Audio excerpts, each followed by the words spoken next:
What's up, buddies? And buddy girls.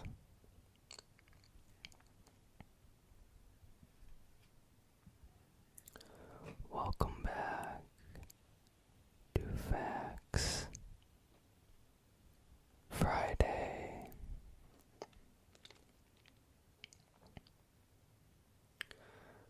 And today we are going to continue on with World War I.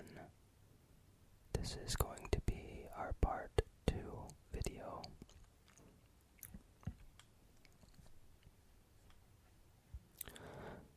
But before I get started, as always, I have to talk a little bit. I know people hate that. I'll try to put a timestamp when I start doing the World War I history in a comment or something. So, before I get started, I want to say, well, I have a couple things to say.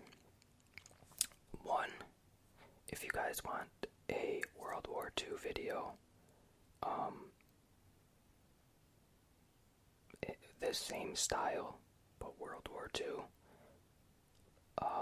let's get 35 likes on this video. If we can get 35 likes, then I will do a World War II history video like this for one of our Facts Fridays, or however many it takes to finish. But yeah,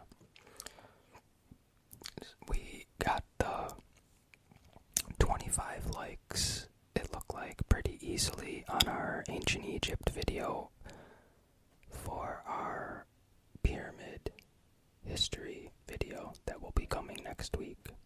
So let's up it to 35, and if we get 35, then I will do World War II for sure.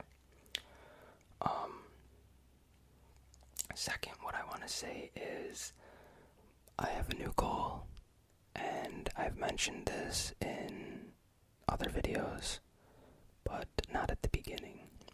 The new goal is trying to get 1,000 subscribers by or before December 31st. Now, I don't know if this will happen, but I have to set some goals because that's keeping me motivated.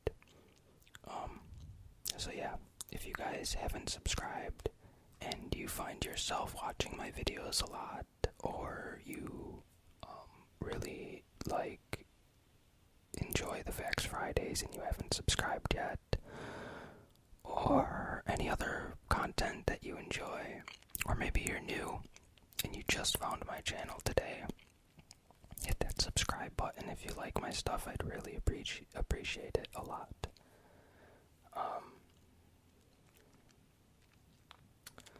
Also, I did a live stream last night, like a test live stream that ended up going on for like 2 hours. The video is public as I'm recording this right now, but I am thinking about making it private. For one, I don't want to flood my channel with live stream videos, because I do 3 videos a week already, and I just don't want it to be flooded with live stream videos because I might do them more often when I get time.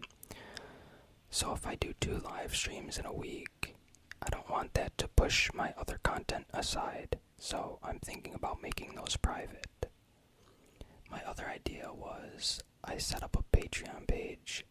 I never really advertised it. I just set one up in case I had people ask me about it or whatever. I was thinking about when I make the live streams private, maybe for people who pledge on Patreon, I could give them the link and access to it or whatever. Let me know if you guys think that's a good idea, because right now I don't really have anything I can offer extra on Patreon, because I have a full-time job and I just don't have enough time to make special videos right now for each individual person who pledges. So I thought that would be something cool, because not everybody is going to make it to the live streams, and if they are a Patreon supporter, that could be like a benefit where if they missed it, they could go and check it out, because those are going to be more casual. Those are where people can ask questions and stuff like that, and we just have talks. It was really cool when I started the live stream yesterday. Like, there was just people there immediately, and I was really surprised because I didn't even have it up for like 15 seconds, and I seen people typing in the chat, so that was really cool. And it's just nice. I feel it's just really cool to be able to talk to the subscribers like live rather than through comments. It's really fun interacting with you guys.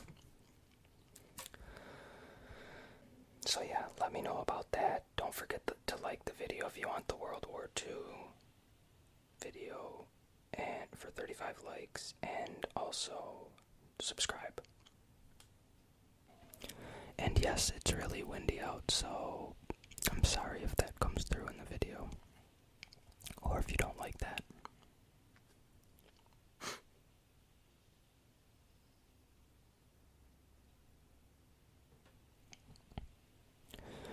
Okay, let's get started. Gallipoli Campaign, 1915 through 16, and Battles of the Azanza, 1915 through 17.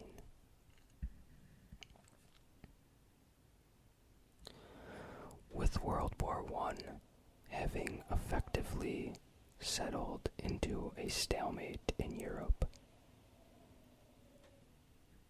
the Allies attempted to score a victory against the Ottoman Empire, which had entered the conflict on the side of the Central Powers in late 1914.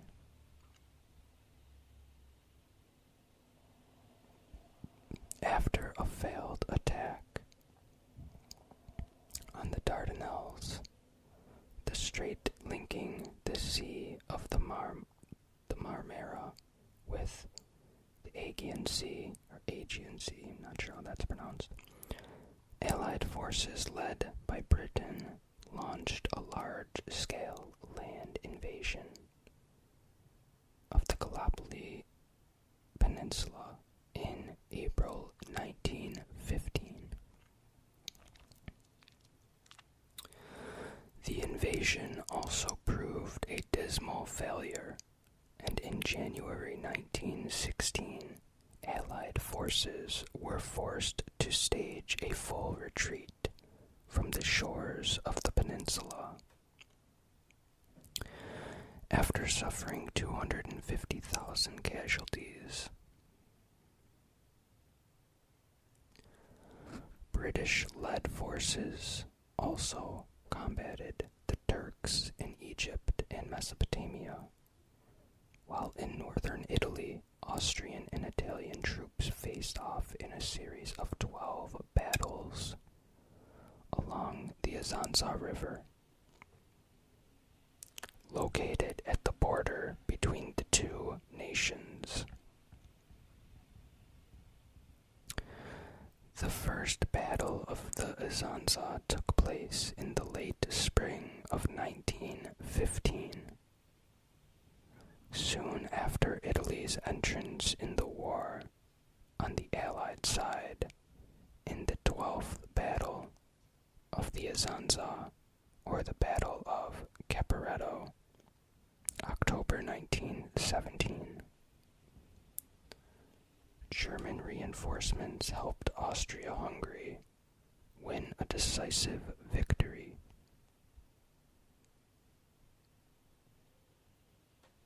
After Caporetto, Italy's allies jumped in to offer increased assistance.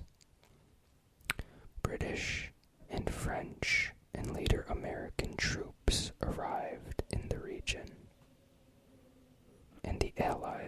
began to take back the initiative on the Italian front.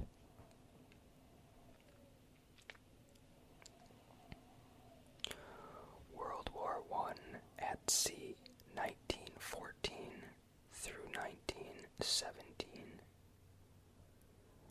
After the Battle of Dogger Bank in January 1915, the German Navy chose not to confront Britain's mighty Royal Navy in a major battle for more than a year, preferring to rest the bulk of its strategy at sea on its lethal U-boat submarines.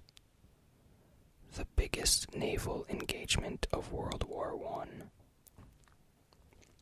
the Battle of Jutland, May 1916, left British naval superiority on the North Sea intact,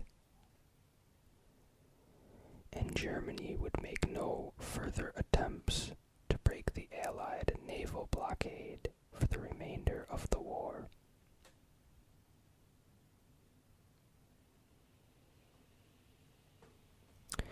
It was Germany's policy of unchecked submarine aggression against shipping interests headed to Great Britain that helped bring the United States in World War I in 1917.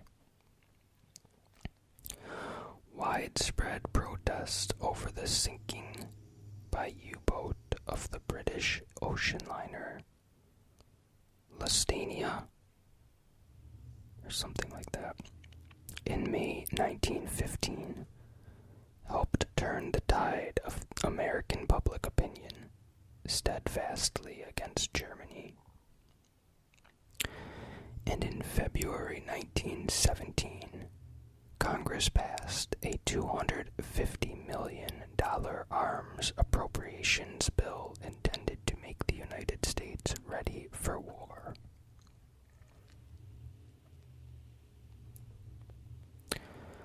Germany sunk 4 more U.S. merchant ships the following month, and on April 2nd, President Woodrow Wilson appeared before Congress and called for a declaration of war against Germany.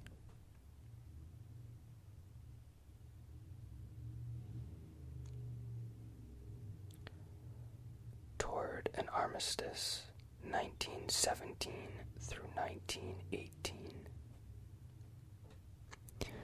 With Germany able to build up its strength on the Western Front after the armistice with Russia, Allied troops struggled to hold off another German offensive until promised reinforcements from the United States were able to arrive.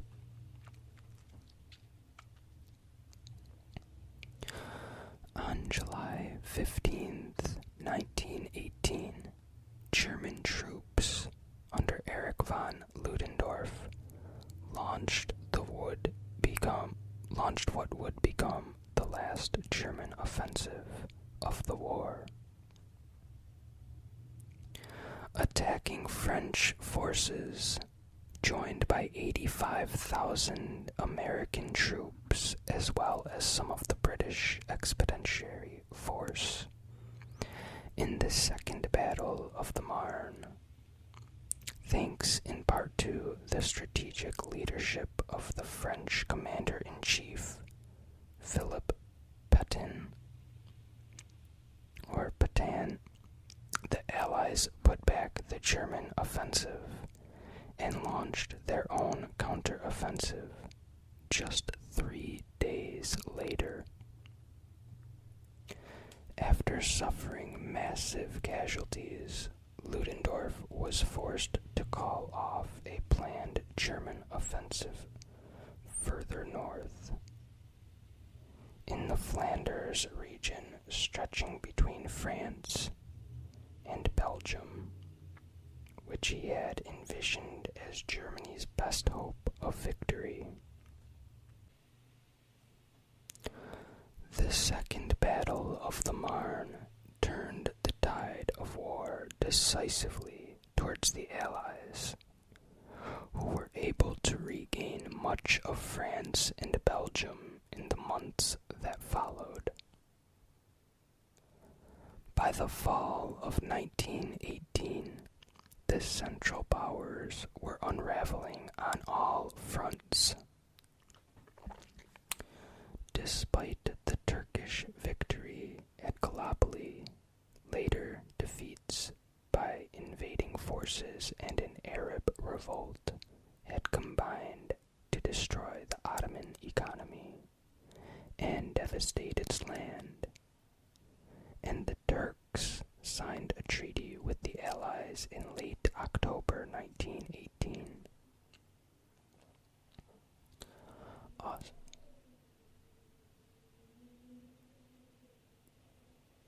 Sorry, I thought I was going to have to mute something. Austria-Hungary dissolving from within due to growing nationalist movements among its diverse population, reached an armistice on November 4th. Facing dwindling resources on the battlefield, discontent on the home front, and the surrender of its allies, Germany was finally forced to seek an armistice on November 11th, 1918, ending World War I.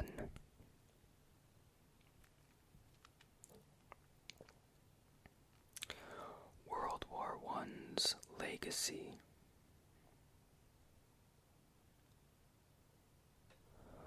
World War I took the life of more than 9 million soldiers. 21 million more were wounded. Civilian casualties caused indirectly by the war numbered close to 10 million. The two nations most affected were Germany and France, each of which sent some 80% of their male populations between the ages of 15 and 49 into battle. Can you imagine being 15 years old and having to fight in World War I? That is crazy. The war also marked the fall of 4 imperial dynasties: Germany, Austria-Hungary, Russia, and Turkey.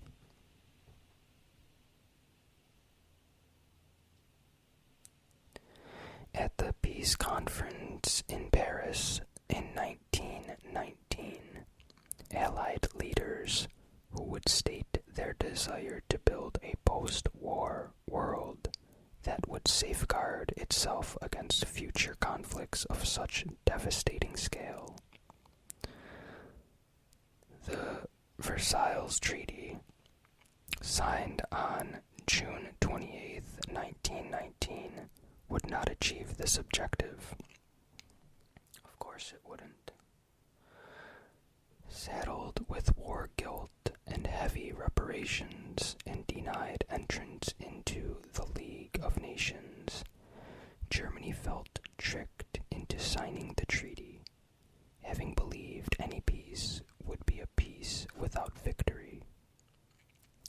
As put forward by Wilson in his famous 14 points speech of January 1918. As the years passed, hatred of the Versailles Treaty and its authors settled into a smoldering resentment in Germany that would, 2 decades later, be counted among the causes of World War II.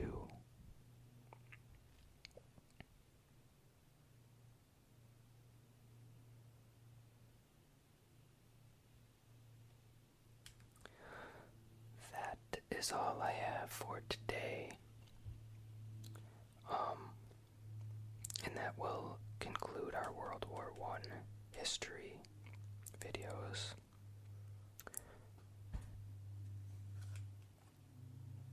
I hope you guys enjoyed this.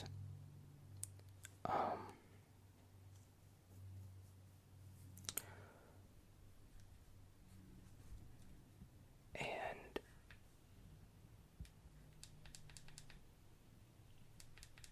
one second, sorry. I hope you guys enjoyed this, and I hope you guys will come back when I do the Ancient Egypt Pyramid History video next Friday.